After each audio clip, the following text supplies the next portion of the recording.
Pandique, trouxemos agora há pouco, né? Até estava falando aqui sobre mais a questão do Haddad, mais uma vez reforçando, né, a credibilidade, tentando trazer ali, afirmando a credibilidade do arcabouço fiscal, dizendo que de fato o governo não pretende reformular o arcabouço, mas sim reforçar a sua credibilidade com medidas adicionais, né? Ele lá no G20 discursando, destacou que o fortalecimento dessas decisões já foram até mesmo tomadas e com a aprovação do arcabouço fiscal, o foco, né, principal do governo, então, é cumprir o arcabouço, colocando aí, de fato, um reforçamento do que ele sempre vem falando, né, não de alterar o arcabouço, mas trazer ali outras alternativas. Queria entender um pouquinho também da sua leitura, como que você vê, né, as próprias falas ali do ministro Fernando Haddad, ele que tentou desta vez se encontrar com mais uma agência ali de classificação de rating, diferente da anterior, que obteve sucesso. Como que você avalia estas falas de Haddad, essa tentativa dele de manter o arcabouço em pé? Paula, eu desenvolvi uma simpatia pelo ministro Haddad, porque eu imagino que ele deva ter o pior trabalho do mundo, que é convencer pessoas que não querem ser convencidas dentro do governo.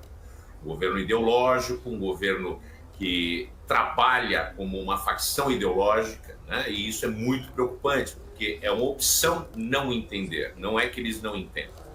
Então, voltando ao que interessa, Haddad tem que sustentar o insustentável, né? Porque, como eu falo há muito tempo, não dá para a gente cumprir o arcabouço. O arcabouço é uma instituição, é um construto da nossa sociedade, né? Ele tem que ser cumprido porque existe uma crença que o equilíbrio das contas públicas é importante para o equilíbrio econômico e para o crescimento sustentável de longo prazo. Então não adianta afagar a Faria Lima, né? Não adianta ficar com medo da ponta longa, que já passa dos 13%, não adianta ficar com medo do dólar, se você só vai tomar uma medida para sustentar algo que não é sustentável da maneira que ele foi concebido e criado. Ou faz uma reforma de fato que cria uma estrutura que reforça o poder do arcabouço, ou a gente está trabalhando com paliativos, algo temporário, apenas para aplacar a ira do mercado. E isso não é sustentável, porque mostra uma descrença por parte do governo que isso é algo essencial para o equilíbrio econômico e a sustentabilidade econômica do país. A gente vê a inflação voltando, a gente vê o juro no Brasil se alongando e fazendo com que a ponta longa já passe dos 13%. A gente tem o Tesouro Nacional com emissão de títulos acima de 13%.